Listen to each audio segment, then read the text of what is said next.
Assalamualaikum warahmatullahi wabarakatuh. Alhamdulillahirabbil alamin. Anak-anak, pada kesempatan kali ini di pelajaran Al-Qur'an Hadis, kita akan membahas materi selanjutnya di bab kedua, yaitu tentang idhar dan ikhfa. Nah, sebelum kita memulai pembelajaran kita, marilah kita membaca basmalah terlebih dahulu agar pembelajaran kita bernilai berkah dan bernilai pahala di mata Allah. Bismillahirrahmanirrahim.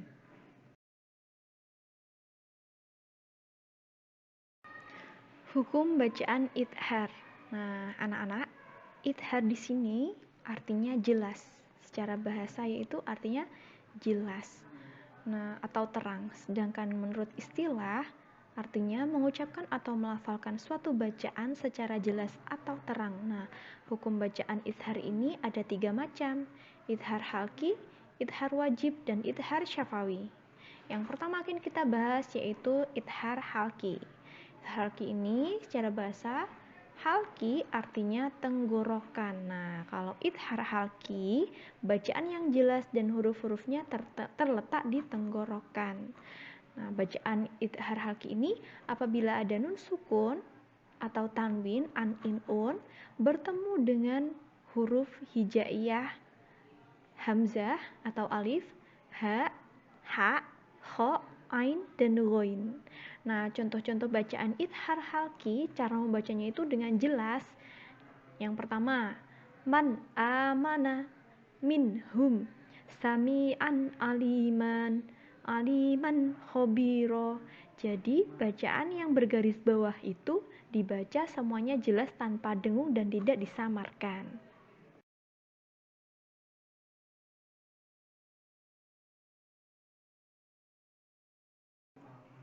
Selanjutnya, idhar wajib. Apabila ada nun sukun bertemu dengan huruf ya atau wawu dalam satu kata.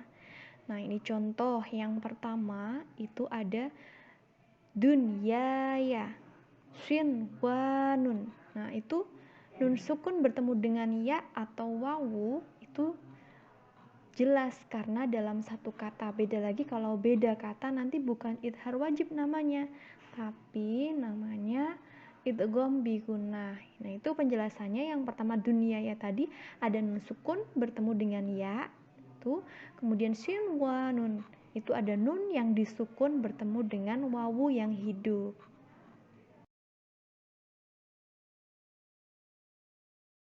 Kemudian ada idhar yang ketiga yaitu idhar syafawi. Idhar syafawi ini menurut bahasa artinya bibir. Sehingga idhar syafawi menurut istilah adalah bacaan yang jelas dan letaknya berada di mulut. Nah, idhar syafawi ini terjadi apabila ada mim sukun bertemu dengan huruf selain mim dan ba. Nah, jadi selain mim dan ba itu dari semua huruf hijaiyah selain mim dan ba adalah hukum bacaan idhar syafawi. Masuk kepada huruf-huruf idhar syafawi. Contohnya, yang pertama, innahum kanu. Itu ada yang digaris bawahi mim sukun bertemu dengan kaf. Kemudian wasyamsi. Wasyamsi. Itu ada mim sukun bertemu dengan shin.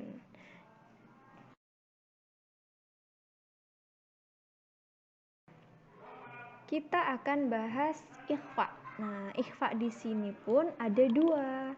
Ada dua yaitu ikhfa hakiki dan ikhfa syafawi. Nah, ikhfa di sini menurut bahasa berasal dari bahasa Arab khafiyah yang artinya samar atau tidak jelas. Sedangkan menurut istilah, ikhfa adalah cara membaca kata atau kalimat dalam huruf hijaiyah dengan samar antara idhar dan idgham. Nah, cara membaca ikhfa ini adalah dengan samar dan mendengung antara idhar dan idgham. Nah, panjang dengungannya itu 1 alif atau 2 ketukan. Nah, huruf-huruf ikhfa-nya ini ada ta, sa, jim, dal, zal, za, sin, shin, shod, bo, to, zo, fa, kof, kaf.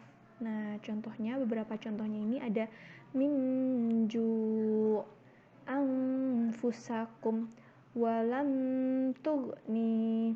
Nah, itu ada beberapa contoh bacaan ikhfa hakiki.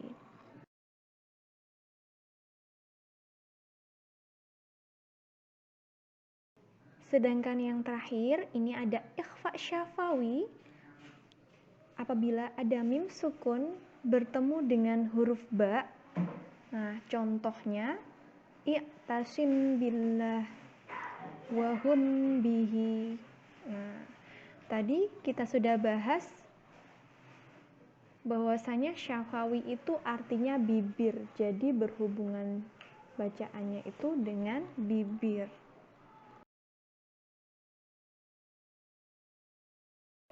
Nah, anak-anak, alhamdulillah sudah kita pelajari bab 2 kita dengan secara sempurna insyaallah.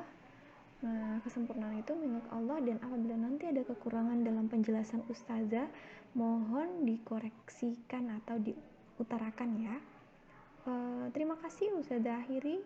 Kita tutup dengan bacaan hamdalah bersama-sama agar bernilai pahala. Alhamdulillahirabbil alamin. Wassalamualaikum warahmatullahi wabarakatuh.